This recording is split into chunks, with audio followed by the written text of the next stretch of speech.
and good evening, everyone. Welcome to a Halloween doubleheader that we will have here tonight with the UW Overwatch team. We are featuring two matches for our homecoming. We're going to be competing against Ottowa University, Kansas, and California State University, Long Beach, Overwatch Black. Our esports team seeks to build and foster community, open doors to the vast careers opportunities in the field of gaming, and promote the virtues of healthy competition. Through esports, we're able to communicate with one another, forming and developing digital communities so necessary in the challenging times we're facing. And we hope you enjoy being a part of our community, and we invite you to get more involved. You can follow us here on Twitch or on the UW Esports Discord server, as well as on our social media at UW Esports. As an additional note, tonight we will be having a Pummel Party community night at 8 p.m. Pacific time. And so if you are on the UW Esports Discord, we invite you to come and tag along. Now to introduce ourselves, I am Tariq, aka Cheater, and I'm dressed as Harry Potter. I am currently a second-year master's student at the University of Washington, and I will be one of your casters tonight. And I am Nelson. I go by Pandabear Cast on Twitter. I just go by Pandabear most everywhere else. I am a junior at the University of Washington, and I will be your second of two caster today. And I think we're looking for some pretty exciting action here as our UW Overwatch team goes into the continuation of the collegiate tournament against these two teams. Yeah, it's absolutely exciting. Well, welcome back. This is your first stream back in the new year, right? Well, kind of. I had a solo cast last week, actually, but That's right. I missed that one. but excluding the solo cast, right? This is my first one, right? Like solo casting isn't a real casting experience, as I'm sure. Fair, that's fair. Mm-hmm. But yes, it's exciting today because we have a double header tonight, so we're going to be hosting two games. Yes, I'm really excited to go into this first one against Ottowa University, and our first match here. So these are all first to two wins or best of three matches so far, and so we're guaranteed at least 4 juicy matches of Overwatch. So don't even think about watching the Overwatch League right now. This is where all the juice is at right now.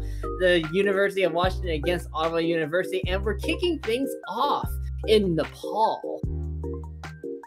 Yeah, Nepal is I guess to remind our viewers, Nepal is one of the kind of King of the Hill capture point maps. So there are 3 rounds and 3 different regions of the map, and it's going to be best 2 of 3 to win and take the match home.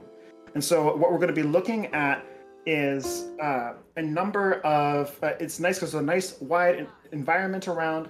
That gives you plenty of opportunities for environmental kills, for interesting movements, and we are kicking off the game right now.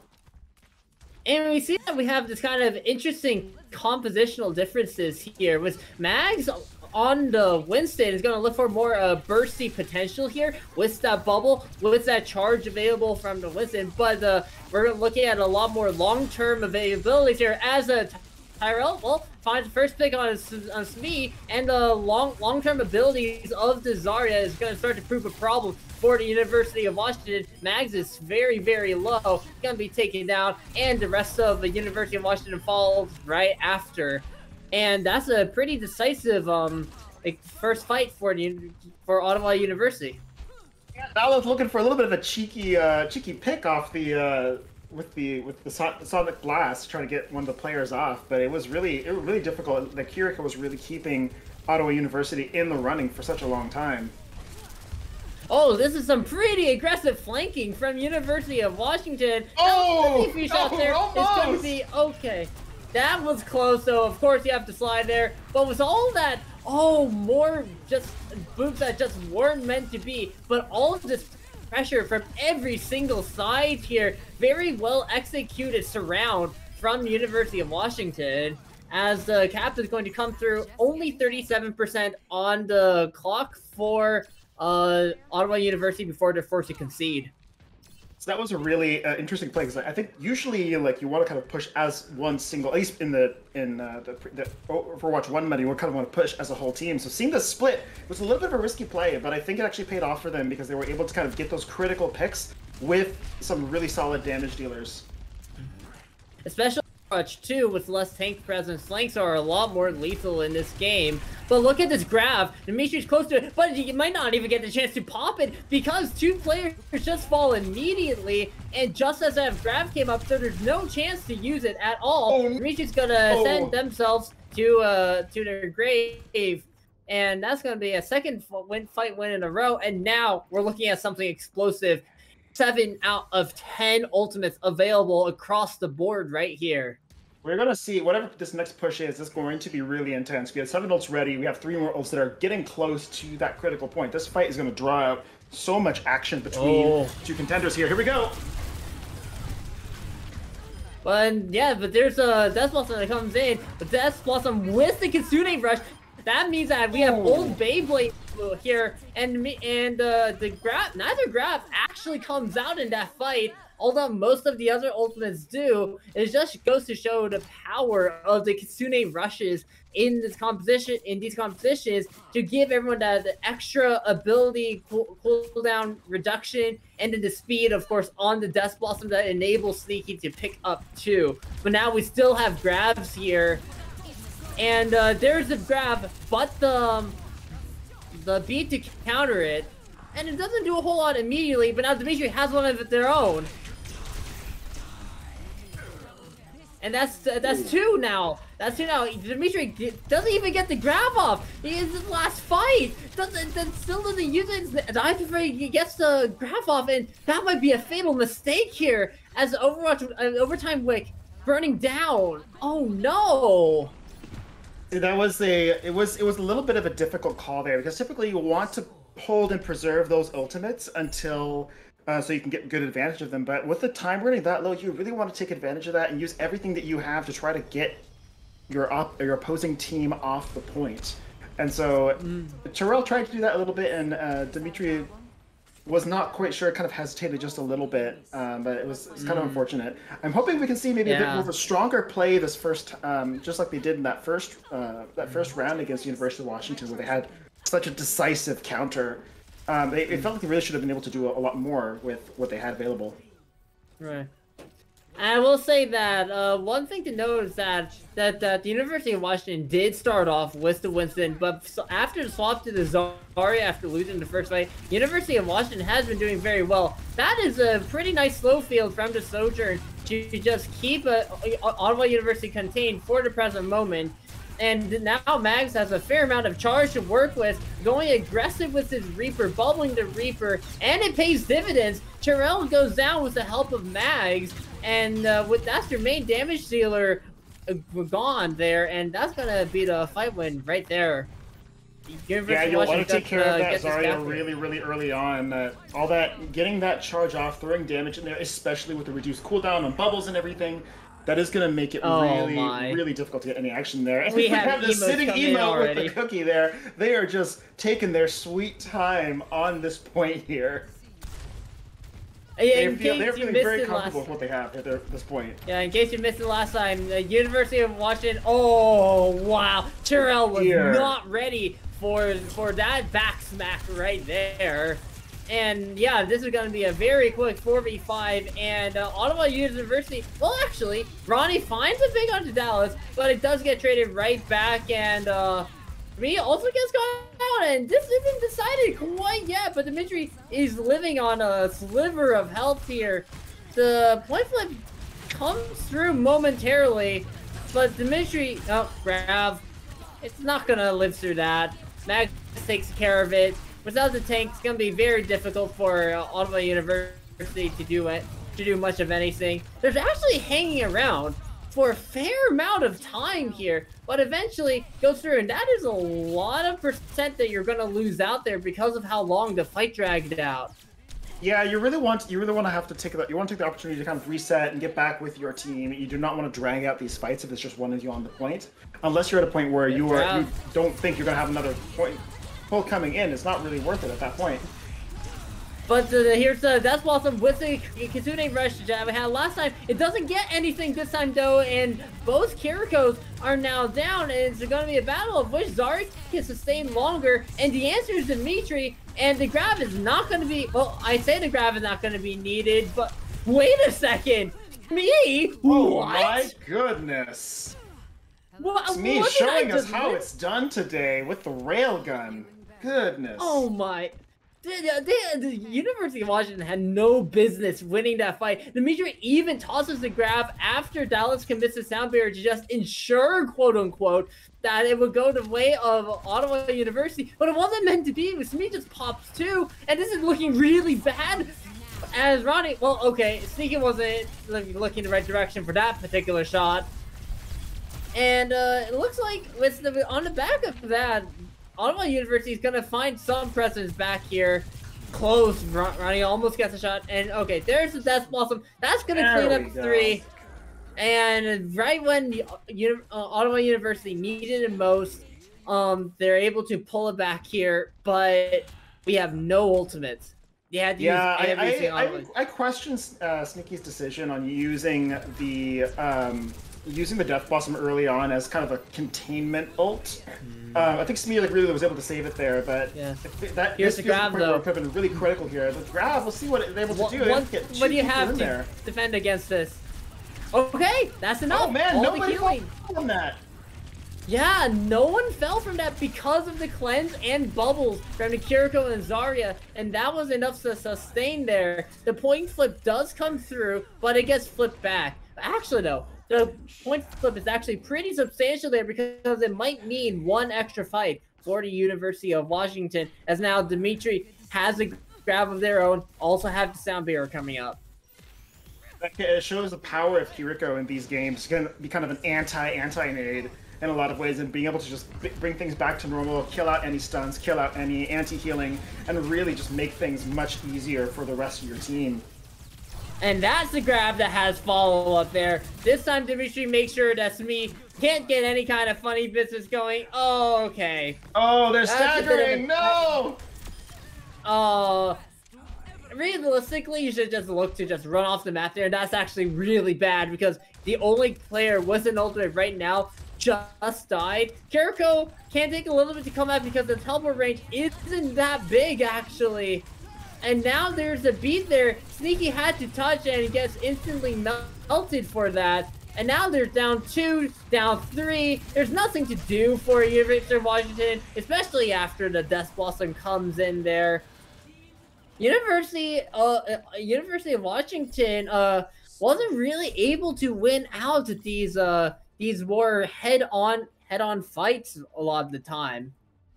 Yeah, they had a really difficult time with that. I noticed they got a little bit sloppy with their ult economy partway through that fight. There could have been some better decisions as far as holding some of those play decisions and waiting and paying more attention to kind of coordination and team positioning, because it felt like a lot of those fights should have been closed out a little bit easier than they actually were. And I think frankly that's going to be the thing that they'll have to do to kind of bring this back in this last fight. Yes.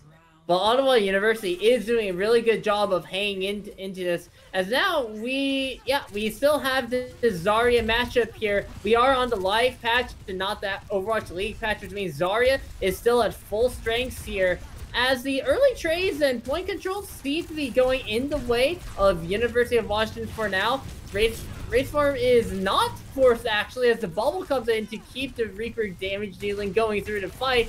As now the Sneaky's gonna get caught out here, trying to make the rotate here. And there's not gonna be enough healing. Well, actually there is. The support is incredible just to keep Mags up. But it might not be enough here, as eventually the players on UW are worn out without the damage contribution from Sneaky on the Genji. The 4v5 was just inevitably going to end up going to Ottawa University, and that's 20% on the board already. It feels like at that point, there's a point where you just have to say that the push is over, pull back, and again, it feels like they had a hard time kind of making that call. They really wanted to take this initial capture, but they ended up giving almost 15% ult charge because they just couldn't regroup in time. That's the race form already out here in several bubbles to try to keep sneaking in there. Who, by the way, is on the Reaper now. Decided that the Genji try is not worth it here. But there's the Kitsune Rush. This is going to be big for Ottowa University. And just with that ultimate, you can see how powerful the Kitsune Rush is in these matchups here. It just basically allows you to single-handedly win fights. It's almost like a nano boost to your entire team because of its increased fire rate. Yeah, no, absolutely. I think Ottowa University, we're seeing some very good coordination over paying attention to picks and paying attention to positioning of UW. Honestly, at some points better than UW is even seeming to know their own positioning. But we'll see if Max is able to do something here. And we have... This is a huge mess here with all of these ultimates going in. 4 ultimates committed by University of Washington and 3 committed by Ottowa University. Yeah, ultimates flying everywhere, and when you have all these series of punches coming out, one team's going to just fall over. In this case, it was University of Washington standing up on top here, but they now have just the DPS ultimates to work with for UW, but that might not be a problem here because there's only one ultimate on the side here. Yeah, for them in this case, Ottowa trying to use a lot of those ultimates to kind of keep the point in. Oh, sneaky!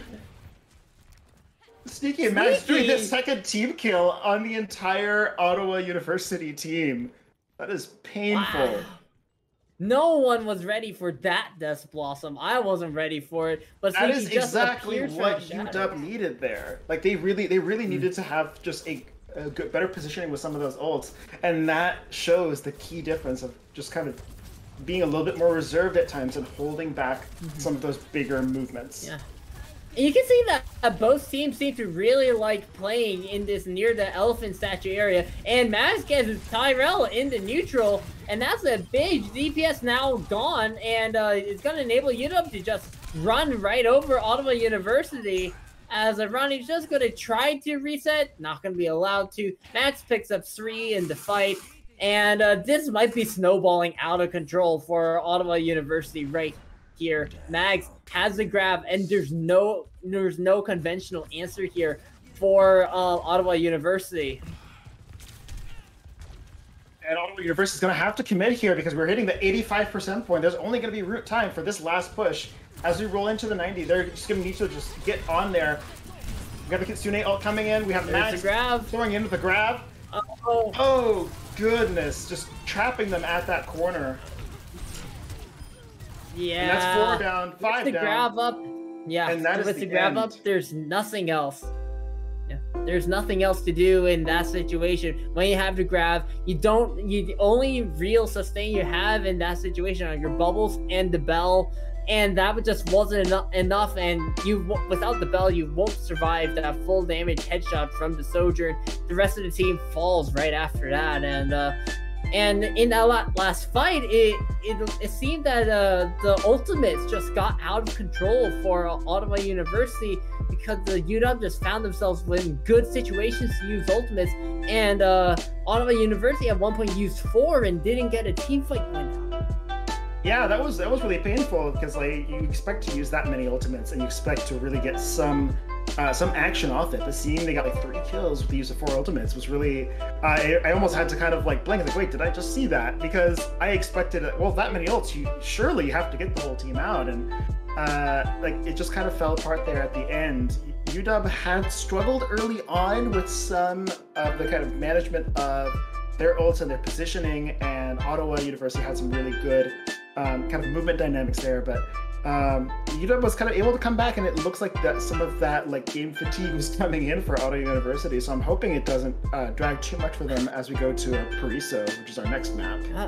Paraiso is one of our new maps here, and it's a very interesting map where most of the 3 points are kind of defined by these overarching high grounds that we have. On point A, of course, you have the initial choke bridge that you kind of push under, which is kind of new actually. I don't think that many of the of the current maps have that kind of feature. It makes up for some interesting plays. And then, of course, on the streets phase, you're able to play on top of all of those buildings. You have incredible high ground plays just across the maps that you can do here.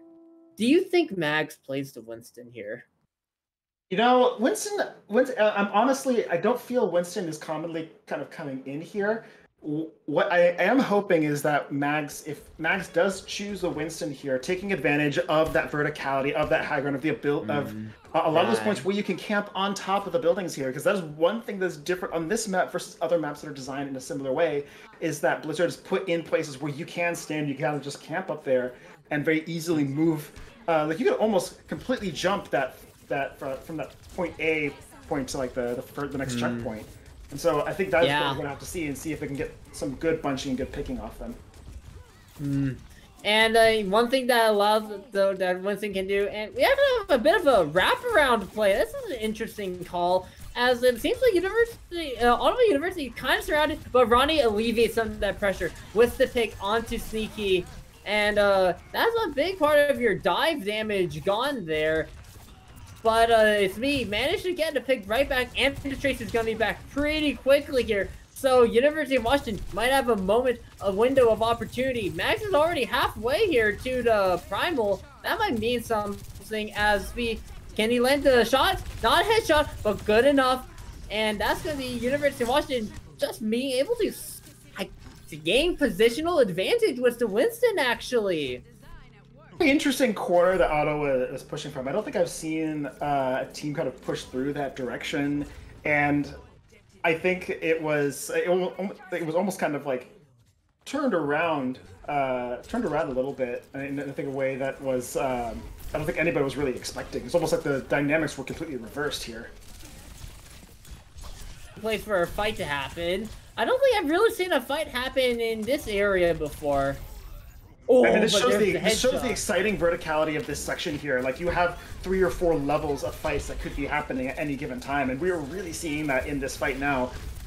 The entire team kind of moving up and down these different floors, which is really incredible to watch. And Dimitri, by the way, is on the Diva, perhaps acknowledging that the Zarya, without the ability to effectively control high ground, is a lot more valuable here. But Ronnie gets caught out without the peel available. And this is going to be a 4v5 now, but there are ultimates available if Ottawa University decides to try to buy into this. But okay, that's the second pick. Now would be a bit... Oh, that's unfortunate. Nothing really coming in there. I don't know about that one, Chief. Yeah, I feel like that was more of an ult to kind of zone players off, but then you don't have any real follow-up. Again, like it's kind of what we were talking about look earlier. At this aggression. Oh, they're pushing into the spawn, but okay. Max gets a little bit more than he bargained for there. Oh, that's a clean headshot from Karen right there. And they actually are able to convert the pseudo spawn hole, which isn't exactly a spawn hole because the spawn disappears and moves back once you cap the point here. But they convert that into a fight win.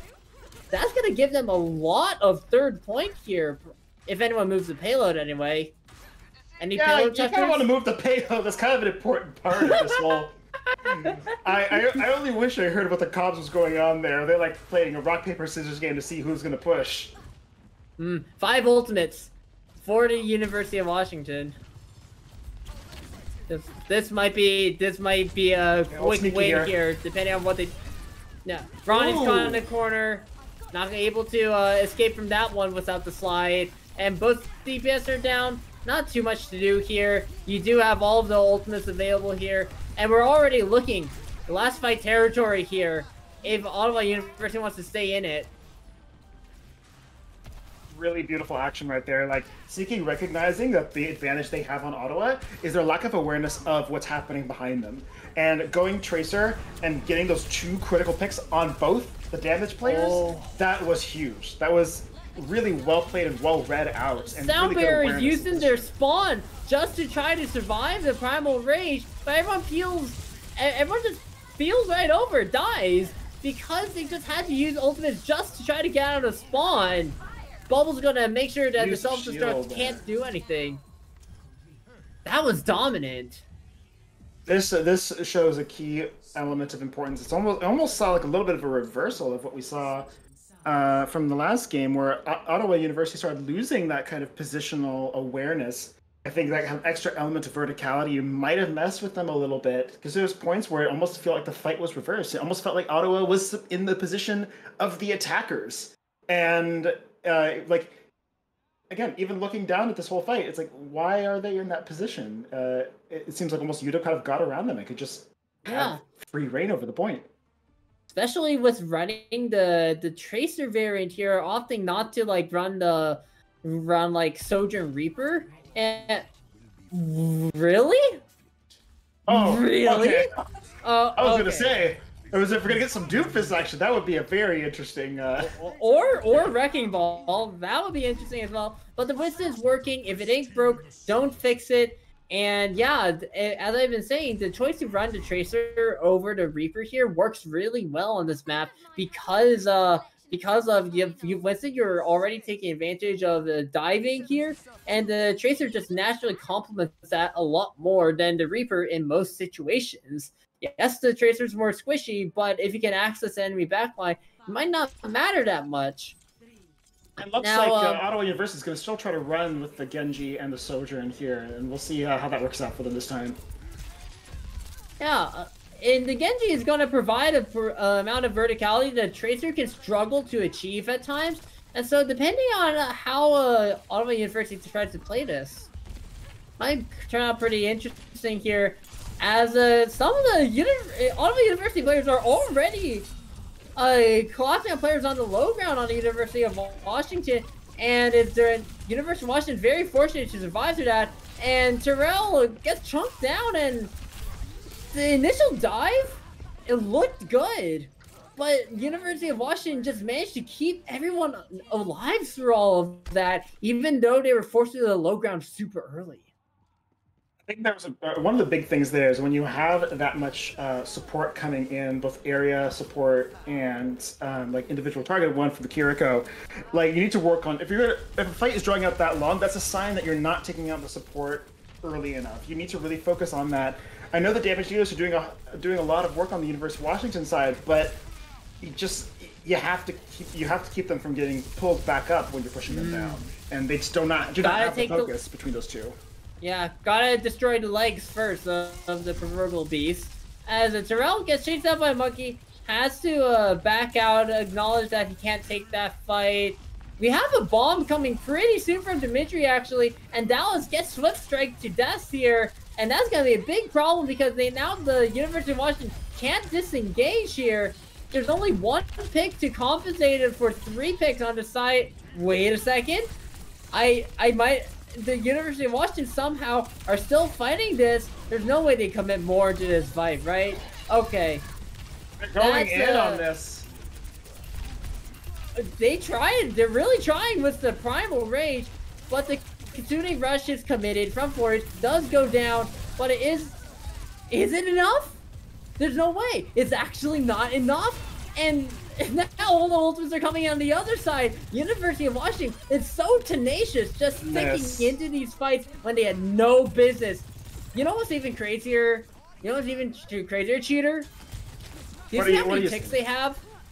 That is wild. Like honestly, like that's the kind of position where, like, yeah, you throw some ults onto there just to see if you can hold it. University of Washington is in a very good position defensively. They could give up this point if they want to, but I think at this point they said, let's just mess around and find out, and we're just going to throw everything here and see if we can stop them from even getting just a little bit, because every little bit of time is going to give them some advantage if it ends up going over to a second set of pushes. We have a Blade versus Beat here now. Terrell might struggle to find a good opportunity while the Beat is online for Daleth. But Smee also has the overclock here, and oh, that's a big pick. There's less than a minute on the clock, man. The Ottawa University needs to decide, do they engage or do they get out? And the Beat says that they're trying to make this work here, and Mags is so low here, and the Beat is too late. It doesn't save Mags, and now University of Washington, they're finding picks even without their tank. Tariq commits the blade to try to do something here, but gets absolutely shut down. Clutch plays from Smee, but now he's gonna get forced out by the Diva for now. Has to self-destruct to do something, but the bear is gonna completely mitigate the damage there. And again, the Ottowa University went all in on that fight, got nothing. That shows the importance of ensuring you coordinate your ultimates. Sage threw in that barrier, and Genji didn't really do much with that. Like, waited until almost the barrier was entirely gone, and that shows that the real power from a lot of the ult economy comes from combining all of them together and working through them. And I think that was something that they probably could have done a little bit of a better job at, and it's kind of unfortunate that it kind of fell apart given their performance. I think that might have been the only blade that Terrell pulled out in that match. Like, in that attacking round. I don't recall another one. Yeah, and like it was questionable, like what if the Genji was the best choice there, because it feels like if you were throwing maybe a Reaper in to kind of do some of the anti-tank damage, if you wanted to say like fight as a bit more of a brawl, it seemed that Ottowa University couldn't really decide whether they want to do more of a dive or a brawl, and that is what really I think caused so many of the issues there. Is they like whatever they were doing in each of those fights, they just couldn't really commit. They couldn't really focus on what they needed to do, and that I think was the critical point of defeat there. Like UW clearly didn't have a problem committing in any of those fights, even down man-to-man disadvantage. University of Washington is so committed to these fights; they just know that they can use some of their ultimates even in a losing situation to turn fights around. That was something that Ottowa University wasn't really willing to do in turn. They tried to maintain some of those ultimates to have some advantage going into second, but you never get into second if you just never cap. Yeah, great plays. Absolutely. I think this was honestly. I feel this was kind of a weak performance by both teams. I think that there was a little bit of a lack of awareness and advantage. I think there was a lot of points where I think either team could have performed a little bit better. Each team had those kind of little holes that you could have kind of picked in their offensive and defensive lines where they could have taken advantage of each other. And they were able to like UW was able to correct some of them, Otto was able to correct some of them, but I think the problem is recognizing that very quickly. It took them maybe 2 or 3 fights to recognize some of those flaws in their attacks, and I think that was the issue with a lot of this. And I mean, as we go into kind of future games, I think each team needs to think a little bit more about how are we going to manage that question of what are we going to do for this next push, for this next fight. And so I'm hoping in this next game with CSU Long Beach that we'll be able to see something with that. Indeed. Any other comment before we take a break for this next game? Not particularly, Cheater. So we're going to toss it right into a break. We're coming back with University of California State University. I should say wrong order. California State University, Long Beach, Overwatch Black. We're gonna have that match coming for you guys at the other end of this break.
Welcome back to our Overwatch game night with our University of Washington Overwatch team, and we just had a good match against Ottowa University, Kansas, and now we're gonna go and view our second match of the night for a doubleheader on this day before Halloween against California State University Long Beach Overwatch Black. Yeah, it's gonna be exciting. I always love these doubleheader games because we get to see a little bit more action, a little bit more, a lot more fun, and it's exciting because we get to see. You know, I often will talk about, like we talked about the end of the Ottawa University game, like what the team could maybe do better for the next fight, and now we'll get to see what did they change differently and what came out these points. I know I've talked a little bit about like what I'm looking for. Nelson, anything that you're looking for from University of Washington in this next fight? I've really enjoyed watching in Paraiso. I really enjoyed seeing how UW played positionally and also how aggro they played. I do think that University of Washington could definitely have been punished a lot harder trying to toss Old State in man disadvantage situations, but UW were making it work, so it's hard to criticize that decision. But we'll see what they're able to do against the California State University here as we go into Oasis, which Oasis has a pretty interesting swath of maps. On one hand, you have the university stage, which is a fairly closed and tends to lead to more brawly situations. But here, in City Center, you have a fair amount of high ground here, and because of that, it looks like Mags wants to use Winston here, as well as California State. I'm really digging this throwing in the Symmetra teleporter to kind of help the team move forward quickly. It's like a nice cheeky little strat that's been popping up lately. Yeah, I mean, this was a strat since Overwatch 1, but it's really important now was in the 5v5, just gain that initial positional advantage, take anything that you can get here. As we see, California State is going to really be utilizing this high ground here to try to get the engagement that they want here. As both Listen Bubbles go down and Mags gets really low, gets taken out by Mackie in the end. No doubt was helping the team. And this is going to be really hard for University, if not outright impossible, without the tank line. There goes Sneaky, and yeah, University of Washington, they have to back out of this one. Yeah, Mackie and Quaver providing, I guess, some Overwatch, as you could say, for this point, and being able to kind of really decide where are we going to go engage and where we're going to provide support. I think that was a critical decision that made it a little bit easier for them to kind of decide, is this, how do we want to tackle this particular beast, and can we get a good flank? And honestly, I'm surprised that UW didn't tackle any of that action up there earlier, because that, like you said, that critical second level control is important. Oh! Dallas gets caught out trying to make the rotation. California State University finding a brief moment there where they could just get the dive on. Need as well to get the pick onto the Lucio right at the end, but it's not going to matter a whole lot because of how fast the Lucio comes back. And now we're starting to get into ultimates coming online. Both support ultimates from the side of California State here. And it's really just a pulse bomb, possibly an overclock here for the side of the University of Washington here. This might be pretty decisive for California State here. As Sir Smaffles gets the first pick onto Dallas, but it's traded out pretty quick here. And there's no real challenge by University of Washington. They need to start pushing onto the point here. They're pulling all of CSU is pulling all of those fights off the point, and it's really helping them a lot. Okay. DPS is able to do a little bit here. Well, speaking of decisiveness, there it is finally. Speed with the overclock, and that's gonna do it. It's just a low sojourn against 3.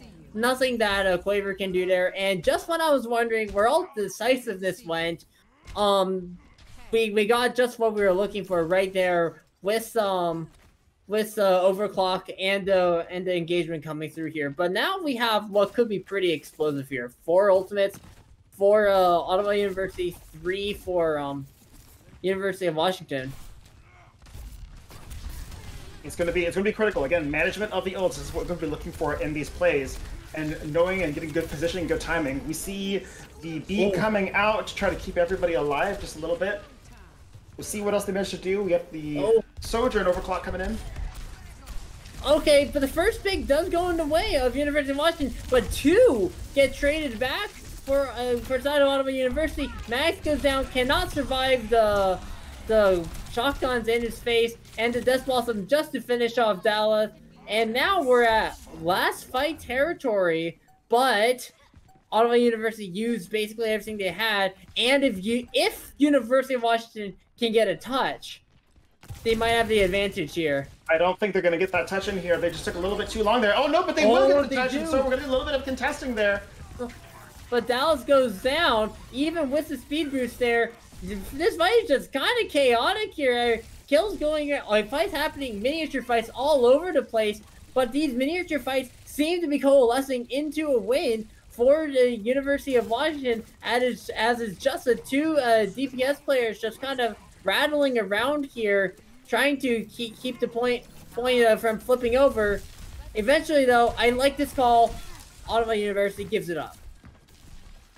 A little bit of an interesting play. I mean, especially with 1 player less on each team, breaking out into mini fights is not typically something you want to do. It was extremely difficult in Overwatch 1.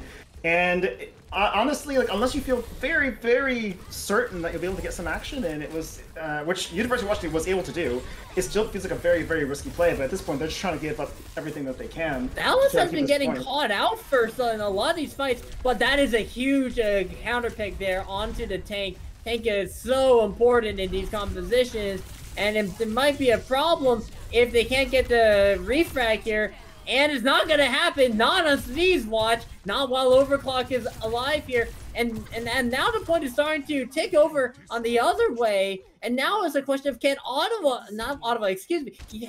California touch? Sorry, my mindset is still in the previous game here, but very similar in a lot of different ways here. Kind of, like the fight's just kind of all over the place. And Mackie is gonna be able to get an initial touch here.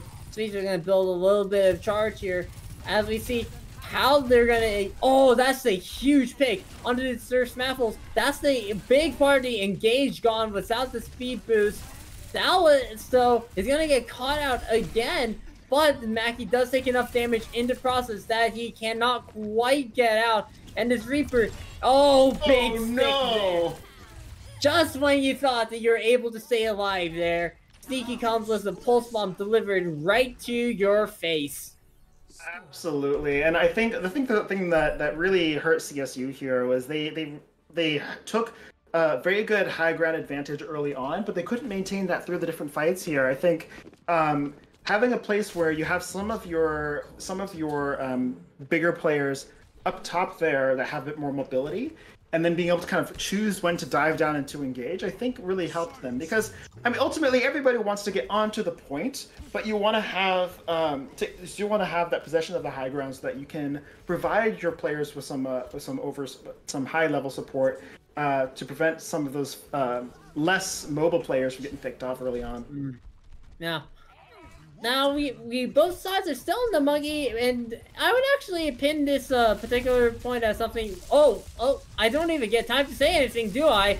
Karen already finds the 120 damage headshot onto a waiver here, and that's already a pretty good sign for the University of Washington in this kind of brawl here. And Mags, yes, Karen's gonna be able to teleport just in time and keep the tank up here. But wait a second, just when I thought that this was over, University of Washington gets a little sloppy and allow the man advantage to completely disappear, and that was not what I was expecting. Yeah, again, it felt like everyone was kind of a little bit staggered apart. Seeing both UW support like completely off the point for a good part of that fight was a little bit of an odd decision. And so I'm not sure what they were kind of trying to go for there, and it seems like CSU really just took that opportunity to punish them for that.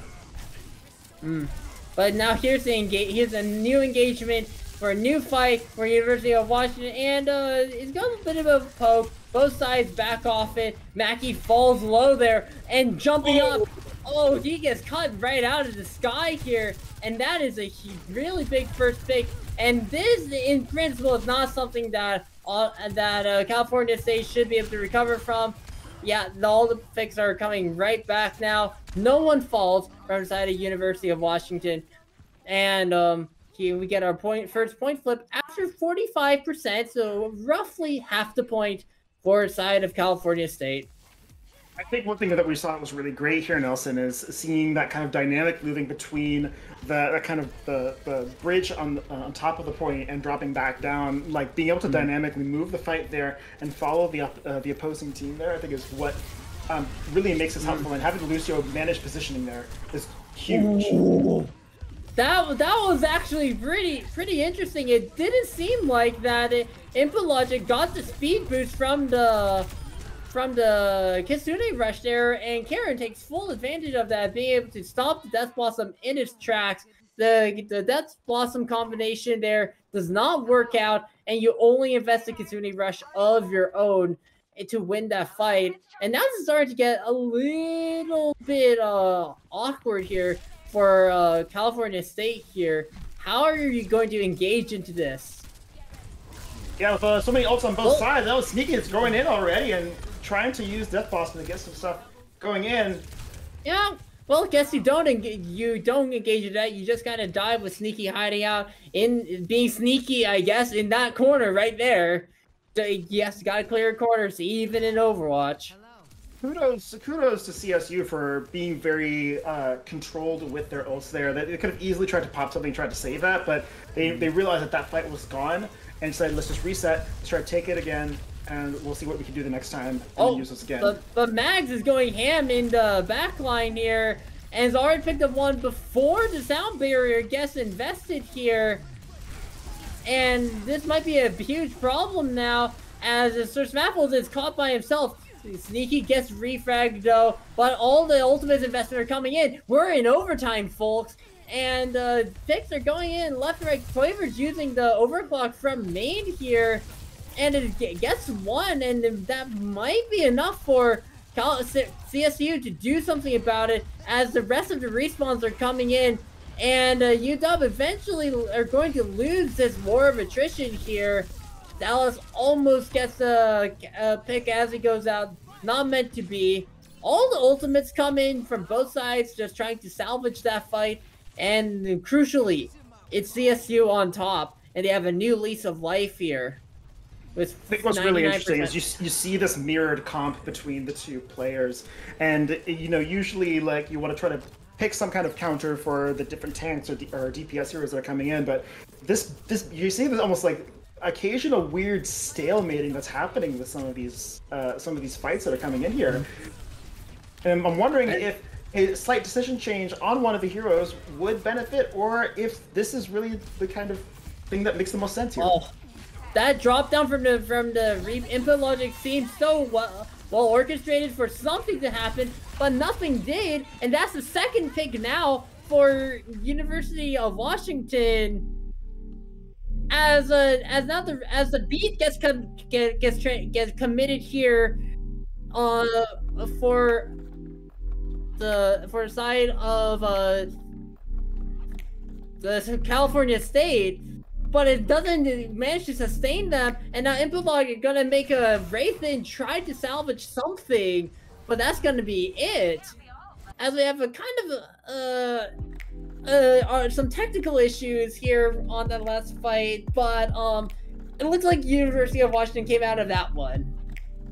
Yeah, no, I think that was something was really interesting there, and something I'm noticing in a lot of these games is we're seeing, I mean, like looking back at Overwatch, like classic Overwatch, you tend to see like a certain set of heroes that would be picked. And one thing I'm noticing really interesting is with the types of fights that we're seeing here, we'd typically see a Moira be pulled out here, but now we're seeing Kiriko really be flexed on in this position. Nelson, do you have an idea as far as like what's really driving that picks? Because we're also seeing some of that pop in Overwatch League.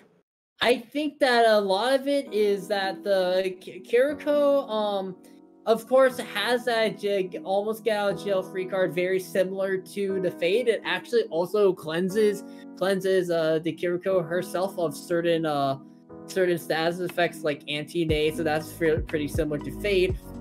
And fundamentally speaking, Bell is just so much more powerful than the Biotic Orb that Moira provides here. And so if you're able to match the healing, because Moira does have an edge and kind of just AoE healing when everyone's close, if you're able to survive on a little less healing from the Kiriko, that Bell can be so useful in clutch situations when a Reaper Death Blossom is dropping on you on your head, and that's something that a Moira can't do anything about. But Kiriko can pop the Bell, give the teammates a 3/4 of a second to react to that, turn on the Reaper, and do something about that. So this Kiriko just provides a lot of defensive utility, and it's in a kind of an uncounterable, almost uncounterable way.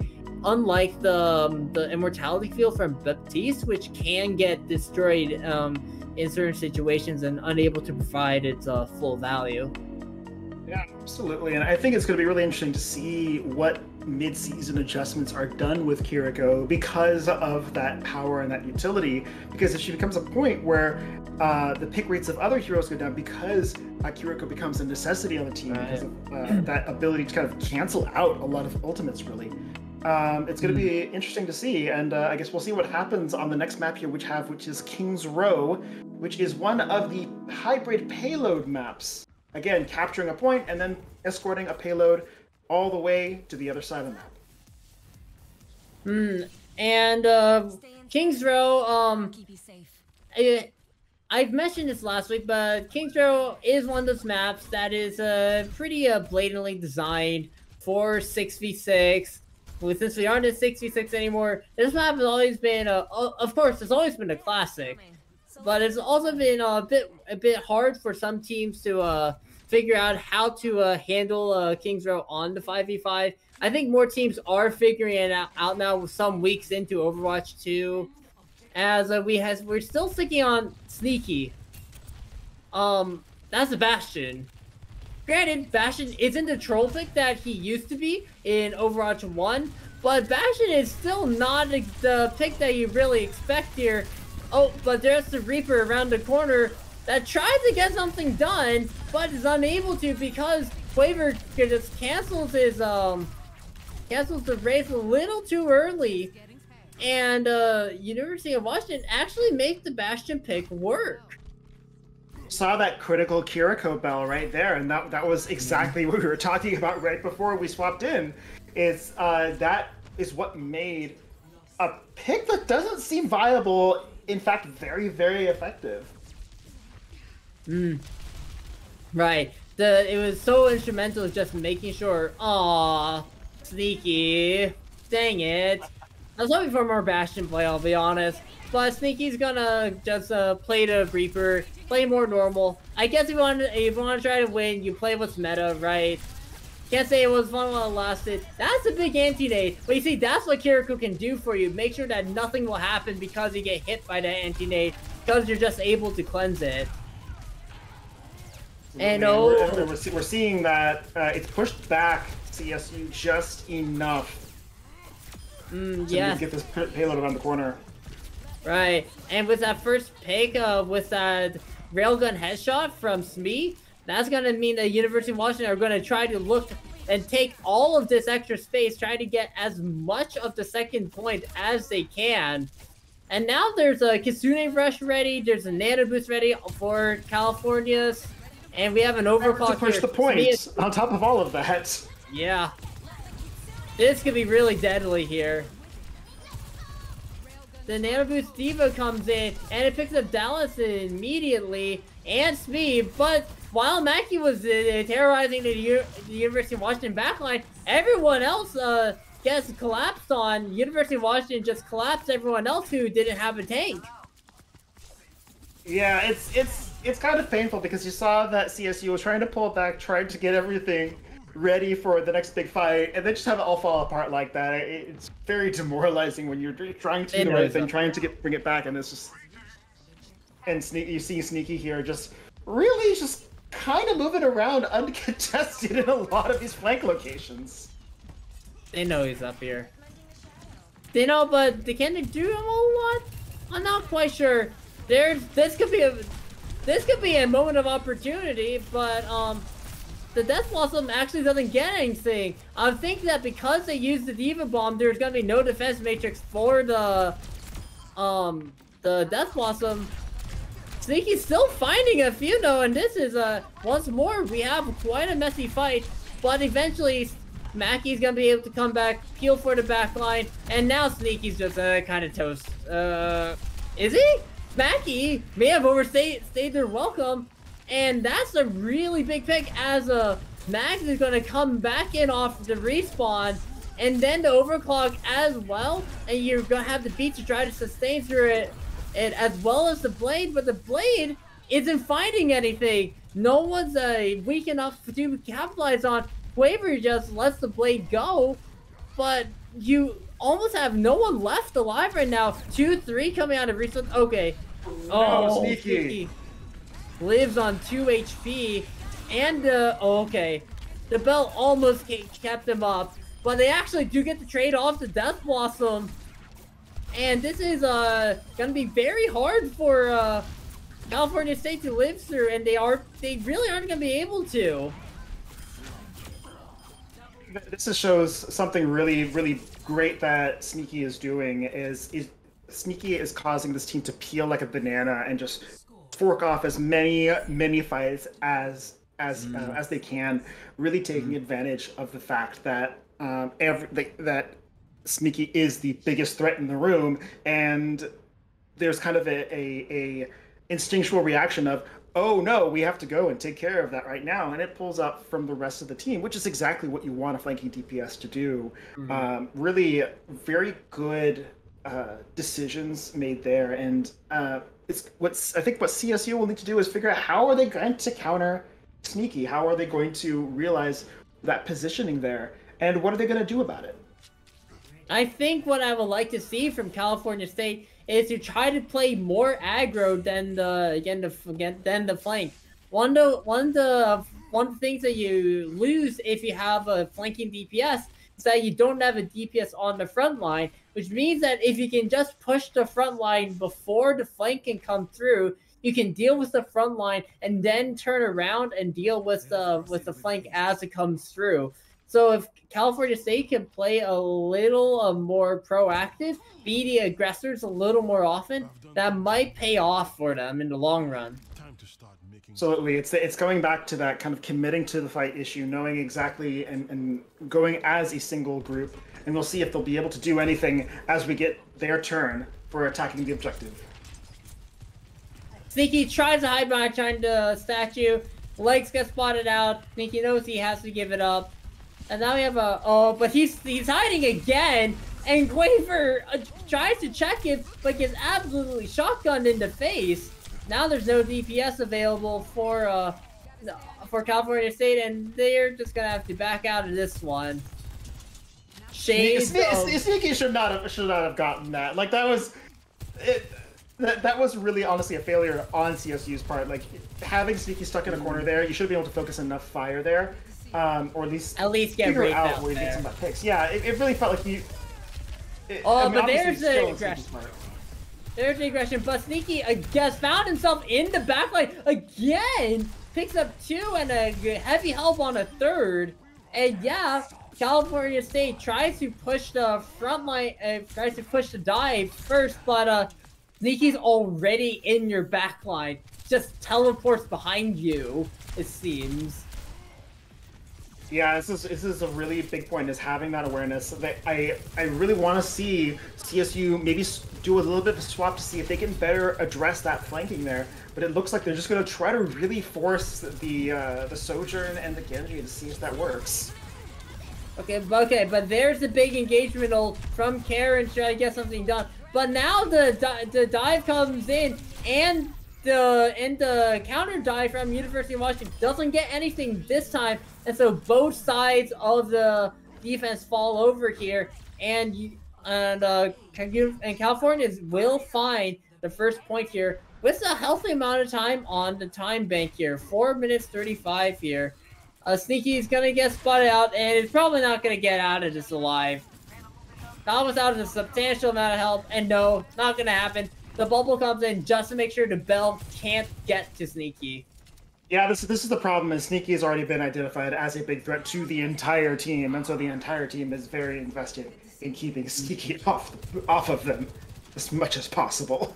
Now we have Quaver in a sneaky position right here, but he has been spotted and is going to have to back up, but he's looking for an opportunity to go for the blade, and if Dallas can't build the sound barrier soon enough, Quaver might have a golden opportunity here, as Dallas doesn't have it yet, and he's gonna get cut down, and right before he drops it too, that's a huge ultimate interrupt there, and now Sneaky's gonna get cut down, not gonna be able to use any Death Blossom right there. As it looks like into skirmish here, not too much else has happened, but University of Washington, they're going to make the discipline call to back out here.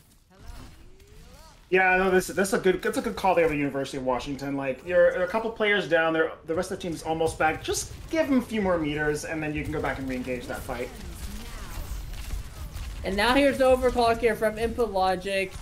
And it doesn't get anyone immediately, but the focus fire is enough to take down Max. The counter overclock here though is good, picks up 2, and now is just a really messy fight on who wins these 1v1s, and it looks like the answer is California State, as Karen is gonna try to get something done, not gonna be able to win the 2v1, but the re-engagement to respawns are here.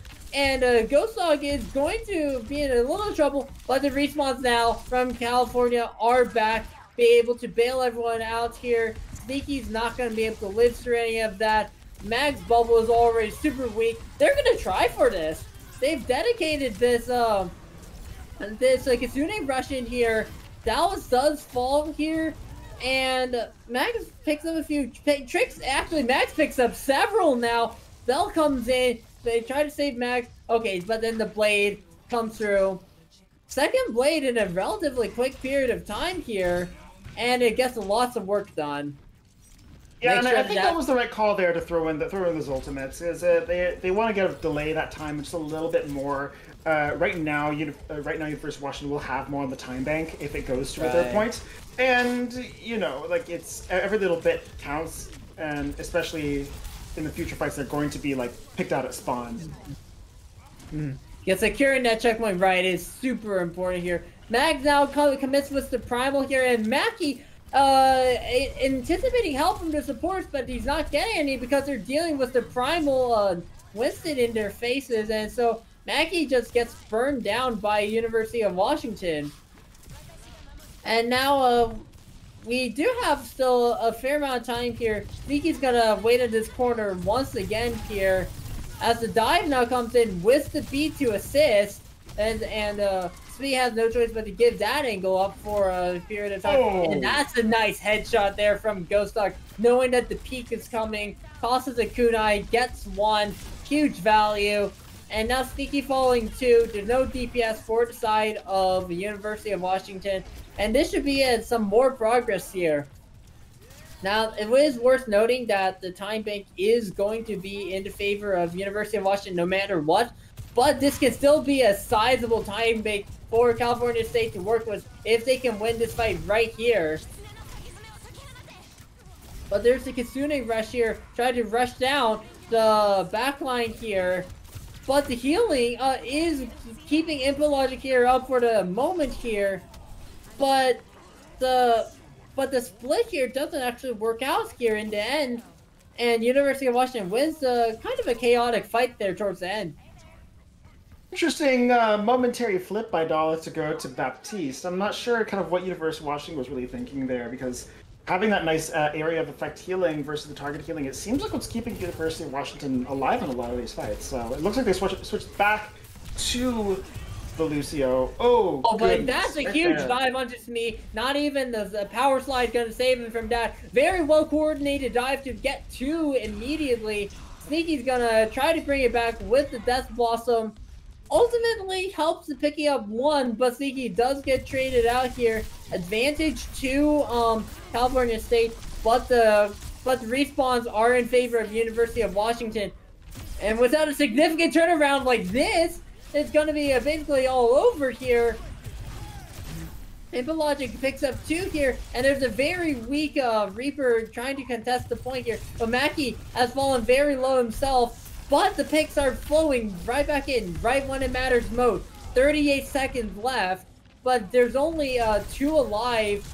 Yes, it is a Primal Rage Max, but he's not touching. Man, that was a very, very good set of movements by CSU. Like realizing at that last point how to kind of work on those kind of distant DPS there, I think was really critical in making sure that that they're able to kind of continue making progress. And University of Washington tried to figure out how to answer that, and really was struggling to figure out what the move was there. I'm curious to see like if there's going to be any hero switch ups, or if they're just going to do what was working, what worked for them the first time. A lot of these engagements at Tariq are coming down to whose dive is better here. When both sides dive each other, which one manages to sustain long enough to help out the other, take care of their threats that they're facing, and peel back to help the other side. That's the pattern that I've been seeing in a lot of these fights, and it's been going both ways. We've seen both the University of Washington and California State come on top in their respective engagements. This is London, huh? Absolutely. I think I'm curious here. It looks like Quaver's pulling out the Widowmaker, which I think will be an interesting pick. I think it's just for the first 3 shots here. Try to get initial pick off. And that'll be helped because they only have 1 minute to attack this point, and they're looking for every bit of advantage they can get there. Sneaky, nope, almost got his head taken off. That was real close here. But it wasn't meant to be, and Quaver's back on to Genji here. 1 minute to try to make something happen. Mag's already chunked low. Has to play conservatively for the time being. Is top back off now and can do something. But Dallas has been isolated, taken down by Quaver. And now there's a real chance that California State is going to be able to get something here. Sneaky falls, Mags falls, and Smee is not going to be able to do anything on his lonesome other than build a little bit of railgun charge. And University of Washington, they might try to contest this given their track record. No, they're going to hold here, limit the damage, and just hold at this choke point. You don't need to give up the checkpoint here, the choke.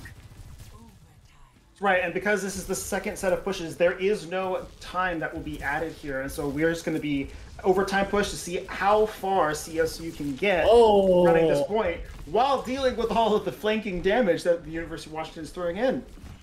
But Dallas does get caught out, trying to support Sneaky up on the high ground, and University of Washington immediately make the call. We're not going to engage it. We're going to give up this checkpoint as well. We have 4 minutes and 14. We have time to make this up.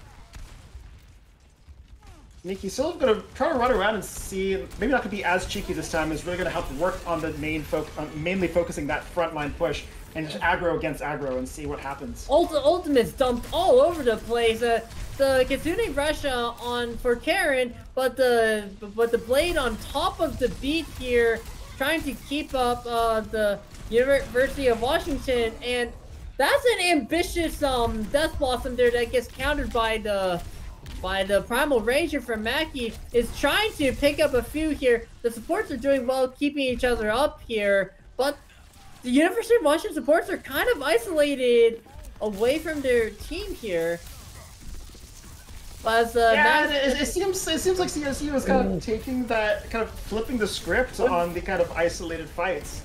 Well, I'm sorry here, but Surf Baffles has been cut down here, and everyone is so low from California State, and it just takes a little bit of tasing to take them all down here. And in a kind of a fight which depended heavily on the respawn waves coming back and forth, one side seemed to get a little advantage after the huge ultimate dump at the middle of Streets phase, but then the ultimates didn't matter as much as the respawns. There's kind of pushing force. University of Washington eventually comes back with a semi-regroup and are able to just take down California State in the middle of Streets.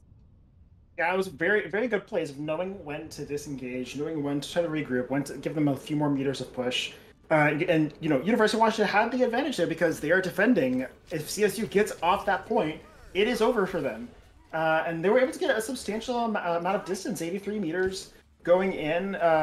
They're going to have to work really, really hard to defend UW because UW has a whole 4 minutes and 14 seconds here to get at or past where they came in the first push. I'm very curious because we started seeing CSU get a little bit better at isolating out and bringing in some of those mini fights that we saw earlier. I'm hoping that University of Washington kind of keeps some of their support players a little bit close because I don't think they can afford a little bit of slip up here. But if that becomes a pattern, they may lose this one. Dallas in particular, I remember a last map, Dallas was getting caught out quite a bit. That was giving UW some problems as, Input Logic, not quite looking the right direction there, but he's going to be okay here. Just kind of skirmish out at Hotel.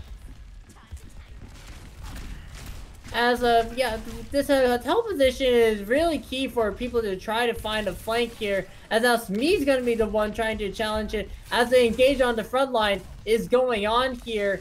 Neither side finds anything immediately though, but oh my, what's the Genji doing all the way out here? Gets isolated, taken care of, trying to escape, and this is a huge problem. Massive amount of DPS that have gone for the side of California State. And then with Input Logic going down, this might be California State having to concede the first point as well.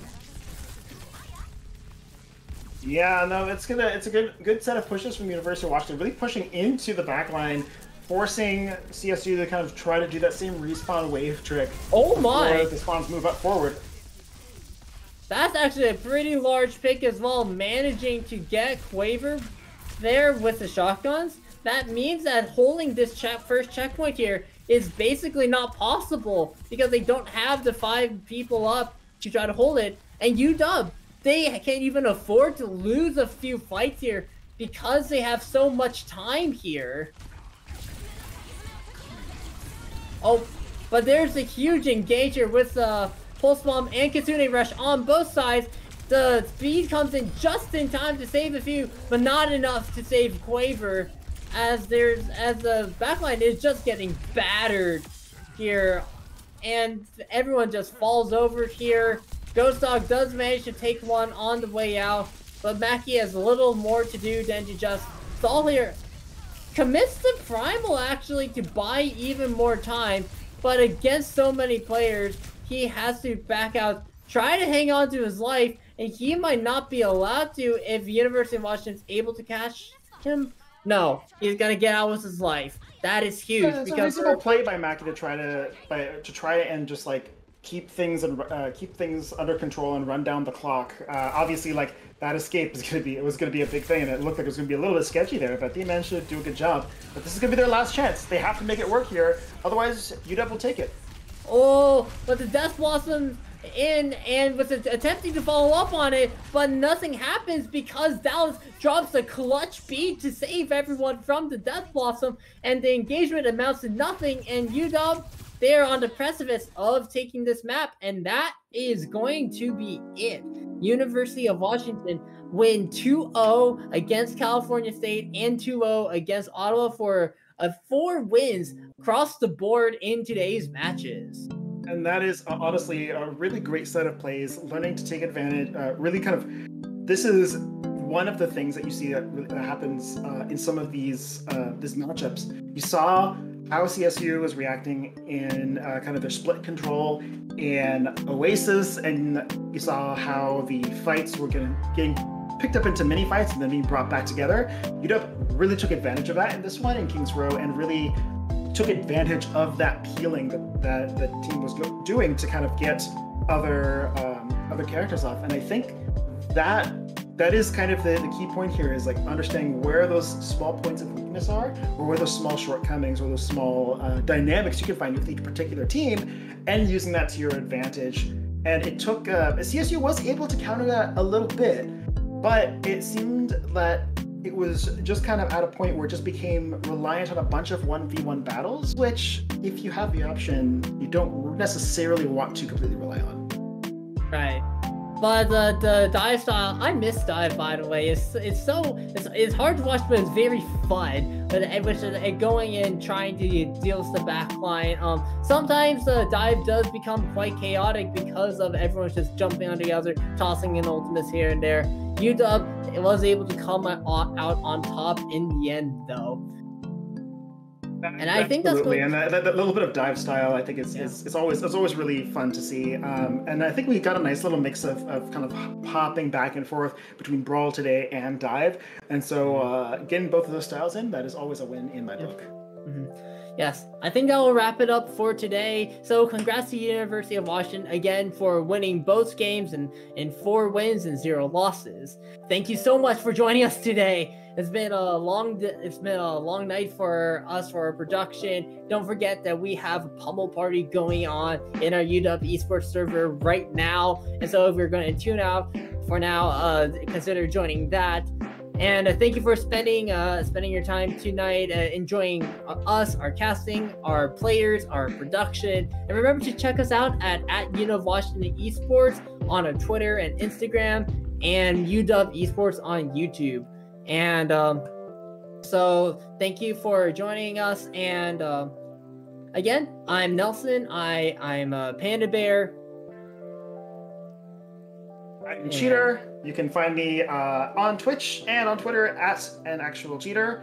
And we will Wingardium Leviosa. See you later. It began with 3 pillars, the foundation for UW Esports, pushing ourselves to greater heights. Community. Career. Competition.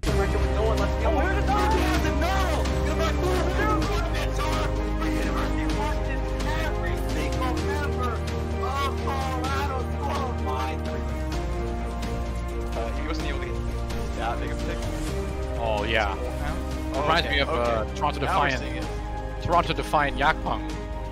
Reminiscent of that, of just juggling everyone into the corner there. Maybe that'll be the game changer here for UW. Maybe. Oh my goodness, what an angle by Wizard. Wow.